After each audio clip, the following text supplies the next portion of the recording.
Good evening po sa lahat. Good evening, sister. Good evening po. Yeah, okay. Manalangin lang po tayo sandali. Aming Ama, marami pong salamat sa pagkakataong ito at kami ay dinako mo muli at upang mag-aral ng iyong salita, Panginoon. Dalang-dalangin ko po at tinataas ang gabing ito upang iyong pagpalain, Panginoon, ng bawat isa. Dalangin ko po na iyo pong gabayan ang tagapagsalita ngayon, Panginoon, na nawa ikaw lamang po ang maitaas. In Yeshua's name we pray. Amen. Okay, sandali lang po, may gagawin lang po ako sa screen ko. Sandali. Okay, so ang ating pong pag-aaralan ngayon ay nasa 2 Chronicles 20. And as the title stipulates, we are going to learn some principles from the life of King Jehoshaphat in fighting battles. So let us read 2 Chronicles 21 to 30. Just to give a background po about Jehoshaphat. Si Jehoshaphat po ay siya po yung nag-succeed ng trono ng kanyang tatay dahil ang tatay niya po na si Asa ay namatay na, who was then the king of Judah. So nung namatay po si Asa, si Jehoshaphat po ang pumalit. Pareho pong mag-ama ay God-fearing.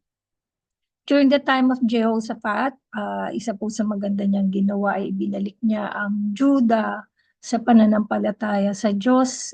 Tinanggal niya po yung mga idolatry sa Judah. And so after that, it happened after this that people of Moab with the people of Ammon and others with them besides the Ammonites came to battle against Jehoshaphat. Okay. Then some came and told Jehoshaphat, saying, "A great multitude is coming against you from beyond the city, from Syria, and they are in Hazanon Tamar." So, makikita po natin dito, no, the Judah ay balak kung gerahin ng mga taga-Moab, ng mga taga-Ammon, at saka meron po yung sa ibang Bible versions po ay Meunites, yung others with them. So, dito po, no, makikita natin, no, pakikita ko lang po. Ito. Dito po, located, actually, dito sa Jerusalem nag-stay si Jehoshaphat. At ito po yung mga lahi na gustong sumugod sa kanila to take, to turn down or itumbabang ang kingdom ng Judah. So ito yung Ammon, ito yung Moab, ito yung Meunites. So lahat po sila nag-travel papunta dito sa Hazazon Tamar or En-Gedi. Yan. Ito po ang Jerusalem, ito ang Tekoa, ito ang ascent of Ziz. Of course, tatlong kingdom po ang susugod sa Judah. So, normal lang po siguro, no, na Jehoshaphat feared. So, natakot po siya, syempre, no, tatlong kingdom yun. Nag-iisa sila. Pagkatapos nalaman nilang nandyan na ang kalaban. Ang lapit-lapit na po, ilang tulog na lang po yan. Andyan na ang kalaban. Jehoshaphat feared. And after that, Jehoshaphat set himself to seek the Lord and proclaim a fast throughout all Judah. So Judah gathered together to ask help from the Lord, and from all the cities of Judah, they came to seek the Lord. So, normal lang po, no, sa atin pong mga Kristiyano, no, we also face battle, no? We battle against ourselves, yung wickedness na nasa atin, nature natin na makasalanan. We battle against the world, because the world is fallen, so maraming kasalanan, and we battle against the devil. So, marami tayong kalaban, even ourselves, kalaban natin. Dito po makikita natin, no, si Jehoshaphat, ang una niyang naging resolve is to seek the Lord. He proclaimed fasting, meaning they humble themselves before the Lord and ask help from the Lord. So, ano po ang unang principle na natutunan natin? Is to pray. Before the battle begins po, Jehoshaphat prayed. Imbis po na minaster o ginather ni Jehoshaphat ang kanyang soldiers, or instead po na ni-request niya yung mga tao na magtago o mag-scatter or whatever, ang una po nilang ginawa is nanalangin, tumawag sa Diyos. So in verse 4 po, sabi niya dito, so Judah gathered together to ask help from the Lord, and from all the cities of Judah they came to seek the Lord. Then Jehoshaphat stood in the assembly of Judah and Jerusalem in the house of the Lord before the new court. So punta po sila sa temple, nag-gather sila, nag-assemble sila doon. And said, so sabi ni Jehoshaphat, O Lord God our Father, are you not God in heaven? And do you not rule over all the kingdoms of the nation? And in your hand is there not power and might, so that no one else is able to withstand you? Dito po sa panalangin na to ni Jehoshaphat, no, sinasabi niya, nire-recount niya, dinedeclare niya before Judah and Jerusalem who God is. God in heaven, ruler over kingdoms, and has power and might, at wala pong makakatalo sa Diyos. In verse 7 po, ang sabi naman ni Jehoshaphat sa kanyang prayer, Are you not our God who drove out the inhabitants of this land before your people Israel and gave it to the descendants of Abraham, your friend forever? And they dwell in it and have built you a sanctuary in it for your name, saying, If disaster comes upon us, sword, judgment, pestilence, or famine, we will stand before this temple and in your presence. For your name is in this temple, and cry out to you in our affliction, and you will hear and save. So dito naman po sa part na to ng prayer niya, dinedeclare niya kung ano yung mga ginawa ng Diyos para sa kanila, para sa kanyang lahi.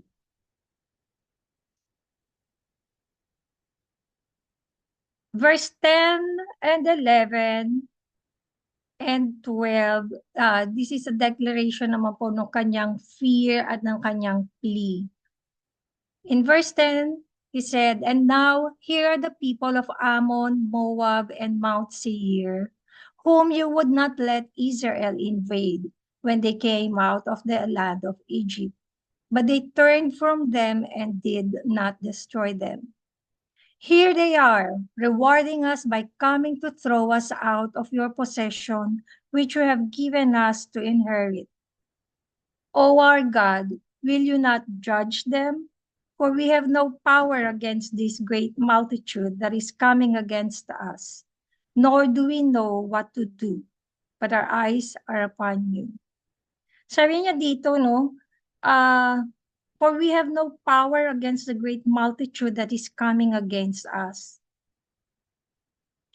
Pero po, patitingnan natin, in 2 Chronicles 17, sabi dito, Jehoshaphat became increasingly powerful and he built fortresses and storage cities in Judah.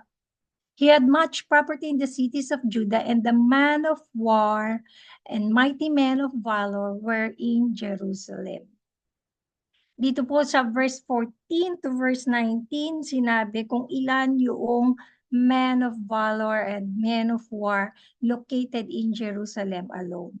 So, dito sabi niya may 300,000, another 280,000, another 200,000, another 200,000, and another 180,000 men of war and men of valor. So sa Jerusalem pa lang po, meron na siyang 1 million plus na tao. Pero sabi po dito sa verse 19, this served the king besides those the king put in the fortified cities throughout all Judah. So marami pa rin po siyang panglaban, soldiers. But then again, he did not he did not trust on their might, on their weapons, on their numbers. Instead, sabi niya, we have no power against this great multitude coming against us, nor do we know what to do. So, hinambol niya yung sarili niya. And this is the best thing na sinabi niya. But our eyes are upon you. So, ang trust po nila ay na kay God. So, moving forward, now all Judah with their little ones, their wives, and their children stood before the Lord. Then the Spirit of the Lord came upon Jahaziel, the son of Zechariah, the son of Benaiah, the son of Jeiel, the son of Mattaniah, a Levite of the sons of Asaph, in the midst of the assembly. And then Jahaziel said, listen, all you Judah, and you inhabitants of Jerusalem, and you, King Jehoshaphat. Thus says the Lord to you, do not be afraid nor dismayed because of the great multitude, for the battle is not yours, but God's. So kita po natin dito, na sumagot kaagad ang Diyos, through Jahaziel, at sinabing, do not be afraid nor be dismayed, for the battle is not theirs, but it's God's. Sinabi pa po, tomorrow go down against them. They will surely come up by the ascent. They will surely come up by the ascent of Ziz, and you will find them at the end of the brook before the wilderness of Jeruel. You will not need to fight in this battle. Position yourselves, stand still, and see the salvation of the Lord, who is with you, O Judah and Jerusalem. Nulit pa ulit, do not fear or be dismayed. Tomorrow go out against them, for the Lord is with you. Dito po sa verse na to, parang may, parang counterintuitive or counterproductive kasi sinabi ni God sa kanila, tomorrow go down against them. So, kailangan umakyat sila sa lubungin yun and go down against them. Pero sinabi rin po na you will not need to fight in this battle. Ang kailangan lang po nila ay ang nagawin ay pumosisyon sila doon and stand still. Huwag kang patitinag, tumayo ka lang doon at panoorin mo kung paano manalo o ipanalo ng Diyos ang laban na ito. Hindi po, dito po nakita natin, hindi po nagtanong o what if but si Jehoshaphat, Instead, ang naging stance po ni Jehoshaphat at ng Judah ay, sabi dito, Jehoshaphat bowed his head with his face to the ground, and all Judah and the inhabitants of Jerusalem bowed before the Lord, worshiping the Lord. So, di pa, ano, no? Ito pa, sabi pa, then the Levites of the children of Kohathites and the children of the Korahites stood up to praise the Lord of Israel with voices loud and high. So nagpuri na po sila kaagad, no? Hindi pa nila nalalasap yung victory. Sinasabi pa lang ng Diyos na pumunta kayo doon, at pumosisyon at tumayo, be still, doon lang kayo. Pagpunta niya doon, pumosisyon kayo at doon lang kayo at panoorin niyo ang gagawin ko. But so dito nakikita natin yung audacious faith ni Jehoshaphat at na buong Juda, no, na ah, sinabi pa lang ng Diyos, pinanghawakan na nila at nagpuri na po kaagad sila. So in verse 20, sabi po, so they rose early in the morning. This is another show of faith. Ang aga-aga nilang gumising. Hindi sila yung, mamaya na lang kaya tayo umalis. Hindi ganon, no? So early in the morning, lumakad sila, went out into the wilderness of Tekoa, and they went out. Jehoshaphat stood and said, hear me, O Judah, and you inhabitants of Jerusalem. Believe in the Lord your God, and you shall be established.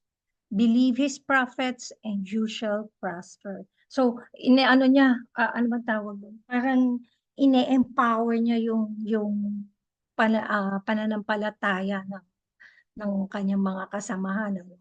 Believe in the Lord, be still. Believe in the Lord, and you shall be established.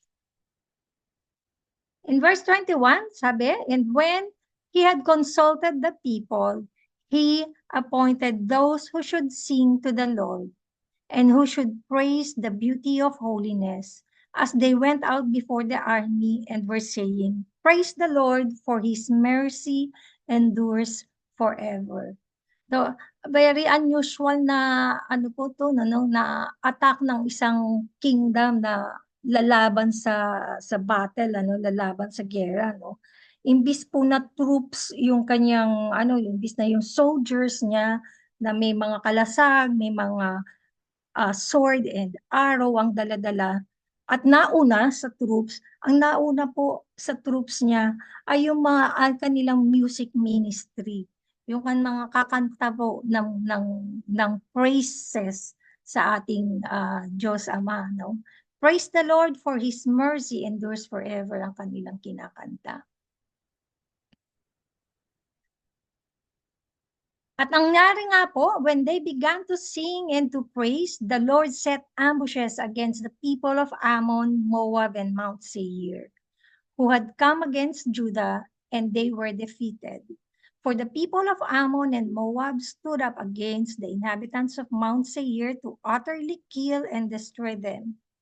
And when they had made an end of the inhabitants of Seir, they helped to destroy one another. So galing po nung ano no nang ginawa ng Diyos dito, no. So kanina takot na takot si Judah dahil tatlong kingdom yung nagsama-sama, nag-collaborate silang tatlo, no, to destroy Judah. But with God fighting the battle for Judah, ang nag-away-away po ay si the Ammonites, the Moabites, at the Maonites, or the people of Mount Seir. Kikita po natin, no, na pag sinabi ng Diyos, I will fight the battle for you. Hindi man po ma-imagine ng tao kung paano gagawin ng Diyos, pero nothing is impossible to God.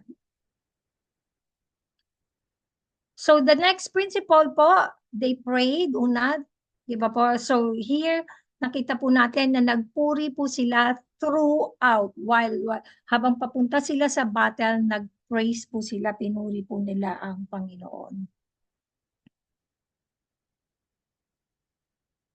At nung makarating po sila sa lugar, sabi, so when Judah came to the place overlooking the wilderness, they looked toward the multitude and there were their dead bodies fallen on the earth. No one had escaped. So wala pong natirang gumagapang doon o na ano kundi lahat po ay namatay. When Jehoshaphat and his people came to take away their spoils, they found among them an abundance of valuables on the dead bodies and precious jewelry, which they stripped off for themselves, more than they could carry away. And they were 3 days gathering the spoil because there were so much. Grabe, no?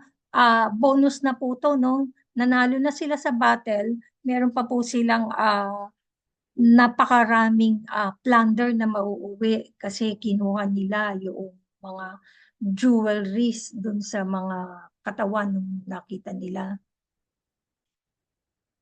Sa sobrang dami po, 3 days silang nag-gather.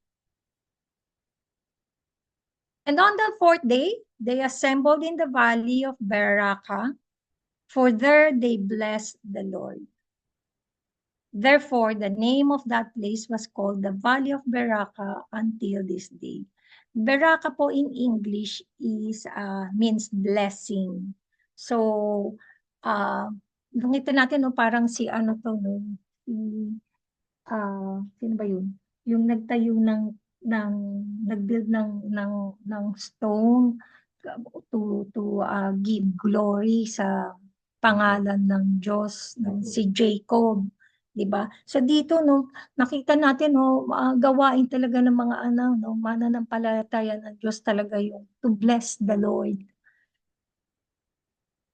to give thanks to his name, 'di ba? Pagka tayo po ay na pinagpapala o na-overcome natin yung ating mga battles because of God's grace. Then they returned, every man of Judah and Jerusalem, with Jehoshaphat in front of them, to go back to Jerusalem with joy. Siyempre naman, ang saya-saya nila dahil, di ba, tatlong kingdom yun, tatlong lahi yun, gustong sumugod sa kanila. Di ba?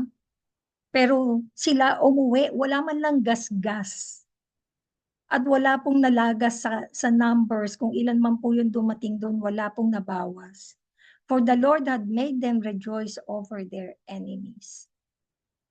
So they came to Jerusalem with stringed instruments and harps and trumpets to the house of the Lord. So, kanina nakita natin no, na nagpunta sila sa isang valley at nagpasalamat sa Diyos at pinangangalanan itong Valley of Beraka or Valley of Blessings. Pagdating po ng Jerusalem, hindi pa rin po tapos ang rejoicing nila. With string instruments and harps and trumpets, nagpuri pa rin po sila sa harapan ng the house of the Lord. This time po siguro na ini-imagine ko no, sinalubong sila ng mga naiwan no doon sa Juda. At syempre no, magtatanong sila anong nangyari, ganyan ganyan ganyan. Siguro yung mga sumalubong sa kanila nagtanong, ilan kayong nagbalik? O siguro nagtatanong sila, bakit wala man lang kayong gasgas, wala man lang duguan sa inyo? Tapos ang ano pa ang dami nyo pang uwing ah, precious jewelries, di ba? So dito nakita natin no, ano lang natin no na pag-uwi nila ay kinuwento nila o shinare nila sa kanilang mga mahal sa buhay, sa kanilang mga kalahi, sa kanilang neighbors, sa kanilang friends. Ang glory ng Diyos. At dahil doon, and the fear of God was on all the kingdoms of those countries when they heard that the Lord had fought against the enemies of Israel. So natakot po yung mga kingdoms surrounding Judah dahil alam nila na ang kanilang Diyos, ang Diyos ng Juda, ang lumalaban para sa kanila. Then the realm of Jehoshaphat was quiet, for his God gave him rest all around.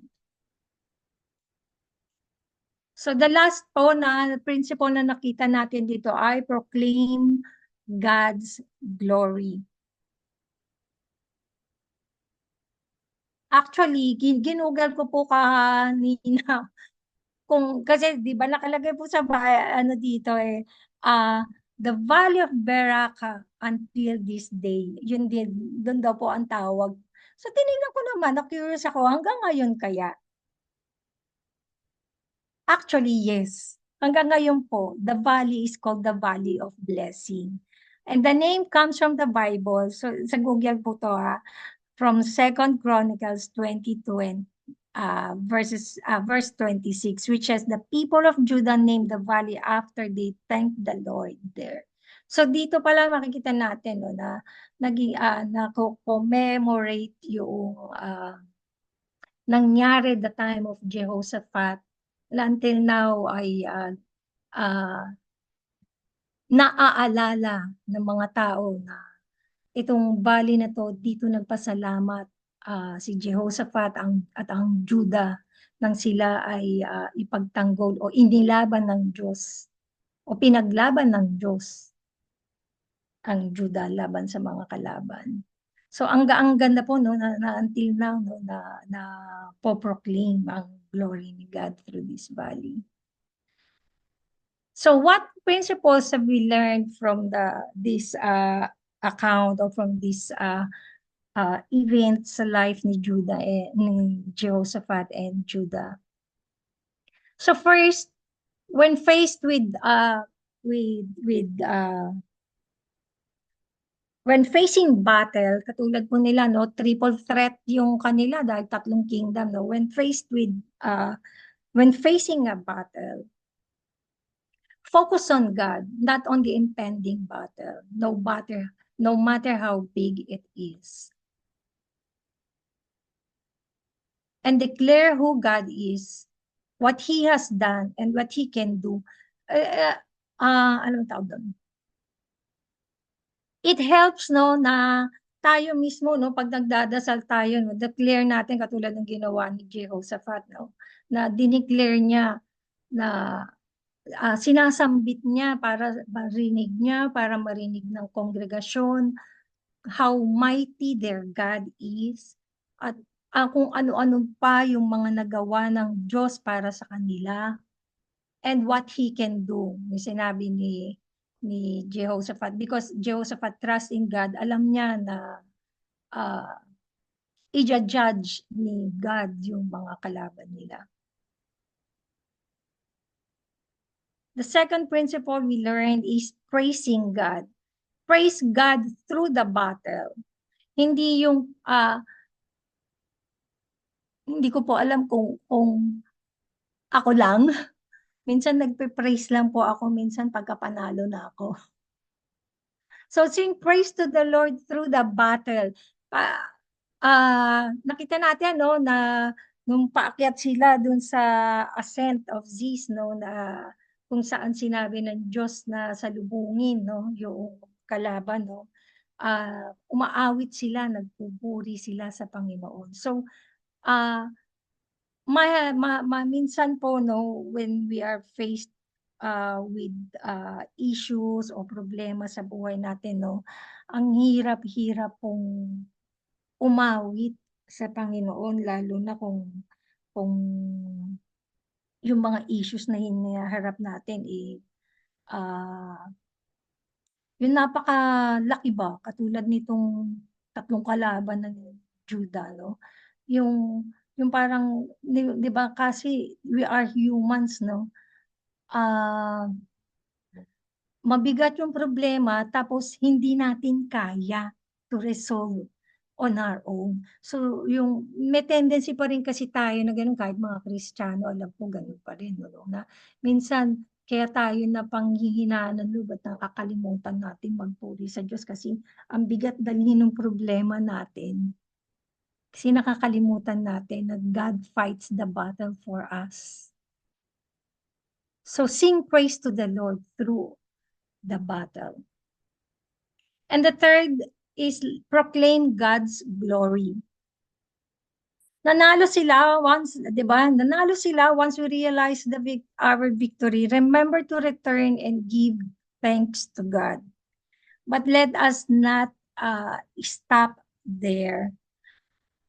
Let us proclaim His glory. Tulad po ng ginawa nila, nagkwento sila, niyaya nga po nila ang Jerusalem, ang Juda upang magpuri sa lahat, sa harap ng templo. That is declaring God's glory, lalo na para dun sa mga hindi kasama dun sa battle. Sa atin po, kanina katulad ng breakout natin kanina, no? Ang naging format po sa group namin ay nag-share ng mga tribulations na pinagdaanan namin, no? Bawat isa tinanong ng aming facilitator, no? That is proclaiming God's glory. Sinishare natin yung ating experiences at kung paano natin napaglabanan doon. At I can summarize ang isa po lang na sa surface doon sa testimony na yun ay lahat po ay nanalangin sa Diyos. Humawak sila sa power, sa grace at sa awa ng Diyos, sa goodness ng Panginoon. So, we don't stop at parang experiencing the victory ourselves, and we don't stop at thanking God, going back to God and thanking God, but we also share it to others. Meron tayong mga kapatid na going through going through similar battle that we had. So we can encourage that kapatid. There are non-Christians din, katulad nung ni-share kanina ng ating kapatid, na meron siyang sinambit na